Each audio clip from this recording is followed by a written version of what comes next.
Hello दोस्तों, स्वागत है आप सभी का एग्जाम बी में। सो गाइज यहाँ पे ना आप सभी को, वैसे तो आपने ये जो भर्ती है पहले देख ली थी, अब मैं दोबारा से आप लोग को यहाँ पे बता रहा हूँ क्योंकि इसका आज फुल नोटिफिकेशन आया है। और ये फुल नोटिफिकेशन में चीजें अब बिल्कुल क्लियर हो गई हैं, क्या क्या है क्या क्या नहीं। यही सेम भर्ती पिछले बार भी आई थी, पिछले साल भी आई थी, तो बहुत से बच्चों को पहले से पता होगा। लेकिन मैं आप लोग को आज इसका पूरा डिटेल एनालिसिस दूंगा और कैसे कैसे आगे होगा वो भी मैं आप लोग को यहाँ पे बता दूंगा। ठीक है, देखो किसी भी आप डिफेंस फोर्सेस में जाओगे, डिफेंस फोर्सेस भारत में तीन होती है बस। ठीक है, पैरा मिलिट्री अलग होती है, मिलिट्री अलग होती है। डिफेंस फोर्सेस में आर्मी, एयरफोर्स, नेवी। ओके, उसके बाद पैरा मिलिट्री में आपके जो 6 सेंट्रल गवर्नमेंट की यानी कि जो होम डिपार्टमेंट के अंतर्गत आती हैं, जैसे आपका CRPF, CISF, BSF, ITBP. Okay, और ऐसे आपका आसाम राइफल हो गया।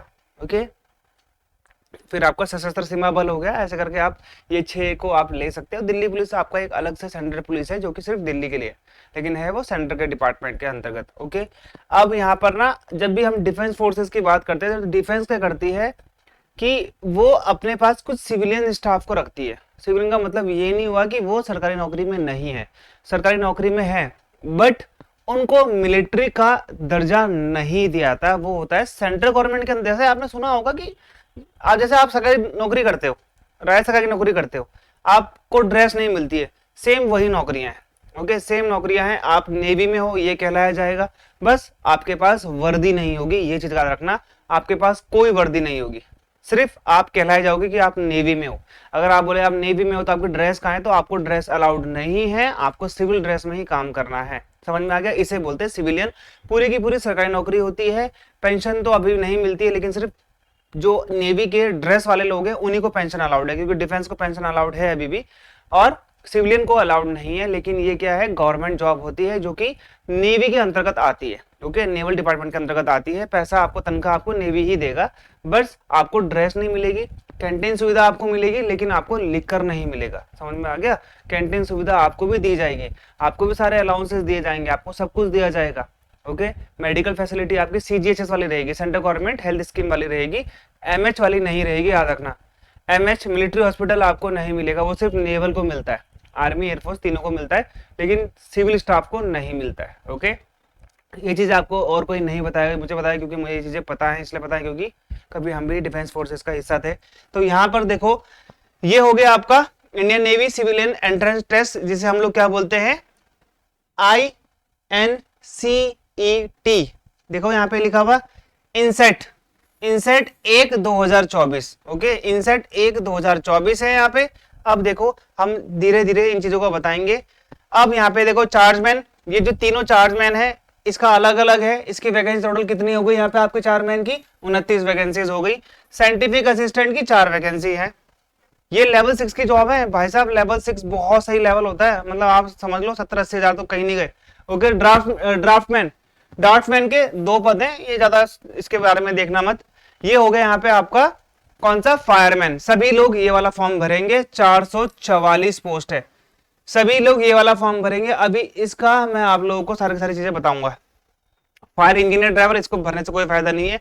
ट्रेडमैन मेट, ये फॉर्म भरने का भी फायदा क्यों नहीं है, क्योंकि इसमें आईटीआई चाहिए, आईटीआई चाहिए रेलेवेंट फील्ड पे। ओके, ये है आपका पेस्ट कंट्रोल वर्कर। बहुत से लोग जिनका सिर्फ 10th है वो ये वाला भर सकते हैं, 18 पोस्ट है। ये है आपका कुक, ये भी लोग भर सकते हैं अगर उनके पास 1 साल का एक्सपीरियंस है 10th के बाद खाना पकाने का। और ये हो गया आपका मल्टीटास्किंग स्टाफ मिनिस्टीरियल, ये आपका टोटल 16। ओके, 16 पोस्ट है। ये है आपका एमटीएस का। अब जिसका हम लोग सारा का सारा भरेंगे वो कौन सा है, जो कि मैंने आपको बताया था, फायरमैन 444। ओके, अभी ये डिसेबिलिटी वाला है। डिसेबिलिटी की तो बात ही करना बेकार है। डिसेबिलिटी सर्टिफिकेट तो मजाक बना के रख दिया आईएएस लोगों ने, मतलब वो भी आईएएस लोगों ने, है ना। कितना किस पे विश्वास करेगा इंसान। अब देखो चार्जमैन के बारे में हमने ज्यादा बात तो करनी है नहीं। सूबे के जो जो शुरू के 6 जो पोस्ट थी ना, जिसमें आपका लेवल 6 का जॉब था, उसमें 1825 है और एक में 30 है। साइंटिफिक असिस्टेंट की तो 4-5 समथिंग यहाँ पे 4 वैकेंसी थी, इसकी 29 वैकेंसी थी। और यहाँ पे तो इसमें तो डिप्लोमा बीएससी चाहिए होता है, इसलिए बता रहा हूँ, नहीं बता पा रहा हूँ। ड्राफ्ट्समैन ये भी वही है। फायर इंजीनियर ड्राइवर और फायरमैन, जिसका सब लोग ये वाला फॉर्म सब लोग भरेंगे, 444 पोस्ट वाला। ये है 18 से 27 ईयर्स इसमें मांगे हुए हैं। फायर इंजीनियर, ट्रेडमैन, मेट, इन सब में 18 से 25 मांगा हुआ है लास्ट तक में। ओके, चार्जमैन देखो ये वाला जो मैं आपको बता रहा था एमिनेशन, आपका बीएससी चाहिए फिजिक्स केमिस्ट्री मैथ्स के साथ में, ये चार्जमैन का वही है, सबका वही है। या फिर आपके पास पॉलिटेक्निक होना चाहिए, डिप्लोमा होना चाहिए। साइंटिफिक असिस्टेंट में बीएससी आपका चाहिए फिजिक्स केमिस्ट्री और या फिर इलेक्ट्रॉनिक और ओशनोग्राफी, 2 साल का एक्सपीरियंस चाहिए। किस फील्ड में? मटेरियल टेस्टिंग टेक्निक में आपका यहाँ पे क्या चाहिए? 2 साल का एक्सपीरियंस आपके पास चाहिए। प्राइवेट से चाहिए या पब्लिक सरकारी चाहिए, ये कोई दिक्कत नहीं है। आप अगर आपने प्राइवेट में कराया तो आपका हो जाएगा। कंस्ट्रक्शन यहाँ पे आपका मैट्रिकुलेशन चाहिए। 2 साल का आपका ड्राफ्ट्समैन का आईटीआई से कोर्स होना चाहिए। ओके, ड्राफ्ट्समैन में। फायरमैन ये बहुत इंपॉर्टेंट है, सिर्फ 12th क्लास पास चाहिए और आपके पास बेसिक एलिमेंट्री और बेसिक और auxiliary fire fighting course from a recognised institution. Fire fighting का कोर्स अगर आपने किया है तो यहां से आपका ये हो जाएगा। 12th क्लास पास चाहिए, 1 साल का। ओके, ये 1 साल का होता है आई थिंक, जहां तक मुझे पता है ये 1 साल का या 2 साल का, आपके वहां पे जो भी होगा वो आपका यहाँ पे फायर फाइटिंग का चाहिए। फायरमैन के लिए 444 पोस्ट है, सिर्फ 12th क्लास पास चाहिए। इसमें जो आपका पेपर आएगा बहुत सिंपल आएगा, वो भी मैं आपको बता देता हूँ। और अगर आपके पास अगर हैवी मोटर व्हीकल का लाइसेंस है तो आपका चल जाएगा, अदरवाइज नहीं है तो कोई बात नहीं, सिर्फ डिजायरेबल है। डिजायरेबल होना या ना होना उससे कोई फर्क नहीं पड़ता, ठीक है। बस आपके पास फायर फाइटिंग कोर्स होना चाहिए एक इंस्टीट्यूट से, जो गवर्नमेंट का हो चाहे प्राइवेट हो, कोई दिक्कत नहीं है, आपको कहीं से भी चलेगा। 12th क्लास आपका पास होना चाहिए। इसमें आपका फिजिकल टेस्ट होगा। फिजिकल टेस्ट भी सिंपल होता है, इतना हार्ड नहीं होता है। देखो यहाँ पर फिजिकल टेस्ट में आपका क्या है कि भाई आपका ये है आपका हाइट 165 सेंटीमीटर होनी चाहिए भाई।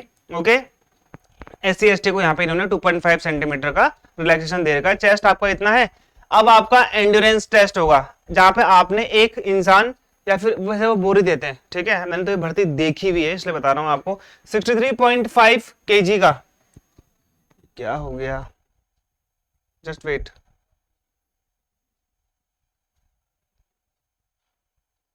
ठीक है, एक चीज होगा या फिर एक बोरी होगी, वो 63.5 kg का होगा। ओके, उसको आपने 183 मीटर लेके जाना है अपने सर पे या फिर आपने कहीं बैठाकर 96 सेकंड में। बहुत इजी होता है, कोई नहीं है। 63 कितना होता है? 183, 200 मीटर कितना होता है बताओ? ओके, और 96 सेकंड है, आप 1.5 मिनट लगा लो। 1.5 मिनट बहुत होते हैं 200 मीटर के लिए यार, है ना, हो जाएगा आराम से, उसमें कोई दिक्कत नहीं है। 2.7 मीटर का डिच होता है, कितना हो गया? 1 मीटर में 3 फुट हो गए, तो 3 फुट और 3 6 फुट, और यहाँ पे कितना होगा? 7 8 9 फुट, 9 फुट भी नहीं हो रहा है, 9 फुट आराम से कूद जाओगे, 10 किलो का वेट लेकर भी कूद जाओगे। 3 मीटर का वर्टिकल रोप है, हाथ और पैर की मदद से। 3 मीटर कितना होता है यार? ओके, 3 मीटर कितना होता है? 9 फुट। 6 फुट तो मेरी हाइट है, 6 फुट तो मैं अपनी हाइट से मतलब तो ये लगा लो, है ना, तो कुछ नहीं होता, ये सब कुछ नॉर्मल है। और अगर आपके ग्लास लगे हुए तो आप मत भरना ये फॉर्म। अगर आपके फ्लैट फुट है, नॉकनीज है तो मत भरना।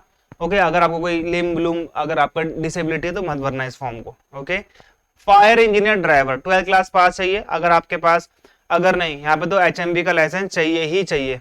फायर कौन सा आपका इंजीनियर, 58 पोस्ट है भाई इसकी। ओके, फायर वाला। ओके, चलो अगला देखो यहाँ पे, ये हो गया आपका ट्रेडमैन मेट, ये आपका हो गया ट्रेडमैन मेट। आज ये खराब पता नहीं क्यों हो रहा है।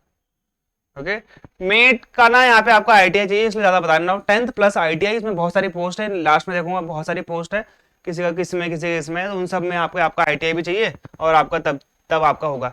पेस्ट कंट्रोल वाले में आपकी 18 वैकेंसी थी। यहाँ पे आपका सिर्फ आपको क्या होना चाहिए? 10th पास होना चाहिए, इंग्लिश हिंदी नॉलेज आपको आनी चाहिए, बस। उसमें कोई दिक्कत नहीं, कोई इंटरव्यू नहीं होगा, कुछ नहीं होगा, आपको नहीं भी आती है चल जाएगा। कुक में आपका 10th होना चाहिए, 1 साल का एक्सपीरियंस होना चाहिए आपका कुकिंग में। MTS में आपका सिर्फ क्या चाहिए? मैट्रिकुलेशन होना चाहिए, या आपके पास ITI कोई भी डिग्री होगी तो भी चल जाएगा, या तो 10th या तो ITI, या और है ना, ठीक है, समझ में आ गया। और है ड्यूटीज, ये देखो यहाँ पे आपका चार्ट, ये ड्यूटीज है, क्या क्या करना है तो आपको पता ही होगा। ज्यादा फायरमैन को बेसिकली हेल्प करने में लगाते हैं हर जगह में। लेवल 2 की जॉब है, अच्छी जॉब है भाई, 25-30 हजार समथिंग कमा लोगे। लेवल 2 की जॉब अच्छी होती है। ओके, कुक को खाना बनाना है, सबको मेट को काम करना है। SC ST को 5 साल का। ओके, और ये है आपका पर्टिकुलरली OBC के लिए 3 साल का। ओके, PWD के 10 साल का, ESM के लिए उनकी सर्विस है 3 साल तक का, स्पोर्ट्स पर्सन के लिए 5 साल का, डिपार्टमेंटल कैंडिडेट जो वहां पे ऑलरेडी काम कर रहे हैं उनके लिए 40 साल का है। ओके, क्रूशियल डेट ये आपकी है यहाँ पे। ओके, आजकल से फॉर्म स्टार्ट है शायद, तो ये देख लेना आप लोग एग्जाम का ये देखो आपका एग्जाम है, सब सारी पोस्टों के लिए एक ही एग्जाम है, सारी पोस्ट के लिए एग्जाम है। शॉर्ट लिस्टेड यहाँ पर आपका सारा का सारा एक ही एग्जाम है, रीजनिंग, जीए, क्वांट्स और इंग्लिश, ये आपका हो गया। और ये हो गया आपका 100 क्वेश्चन 100 मार्क्स के हो गए, 1.5 घंटा आपको यहाँ पे दिया जाएगा। ओके, सिलेबस सिलेबस आपका जनरल इंटेलिजेंस देखो, ये वही है रीजनिंग का। ओके, चार्जमैन एम्यूनेशन वर्कशॉप, उसमें चार्जमैन वाले में थोड़ा हार्ड आएगा क्योंकि उसके लेवल 6 की जॉब है भाई, पेपर सबका यही है, ऐसा कुछ नहीं आएगा कि उनका अलग से ड्राफ्टमैन वाले का ड्राफ्टमैन वाला कुछ नहीं आएगा, उनका ड्राफ्टमैन सारा का सारा यहीं से आएगा। ओके, ये ड्राफ्टमैन कंस्ट्रक्शन वाले का देखो थोड़ा उनका, जिनका आईटीआई वाईटीआई मांगा हुआ है उनकी रीजनिंग में थोड़ा वैसी वाली आएगा। ओके, तो ये आपका है, पेपर सबका सेम है भाई। ओके, यही वाला है, tradesman, made, pest control worker, ये आपका पेस्ट कंट्रोल वर्कर का हो गया, ट्रेडमैन का हो गया। ओके, यहाँ पे इनका फायरमैन का भी होगा। देखो fireman and fire engineer driver, fireman के 444 पोस्ट है ना, ये देखो वही है, analogy, trend, figural analogy, spatial space orientation, semantic classification, Venn diagram, ये सब है। जनरल अवेयरनेस में वही, current affair, history, culture, geography, quants में आपका सेम वही है, DI, simple and compound interest, P&L, discount, partnership. Okay, linear equation, geometry, इसमें थोड़ी मैथ्स अच्छी आती है। इंग्लिश लैंग्वेज में सेम वही है, जो हमारी पोस्ट है जिसमें हम बात कर रहे थे वो वाला वही है। Okay, question paper, challenge mechanism, अभी आपका ऑनलाइन पेपर आ जाएगा, उसमें डेट ऑफ एग्जामिनेशन आपको बाद में बताई जाएगी, फिजिकल आपका बाद में होगा।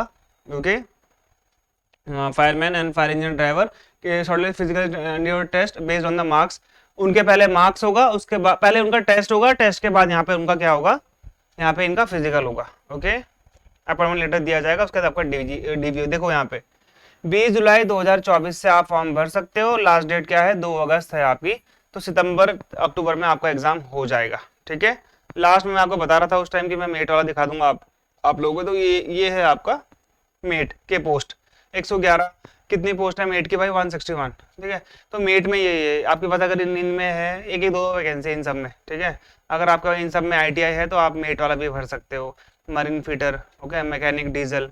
ओके, तो ये आप भर पाओगे आराम से, समझ में आ गया चीजें।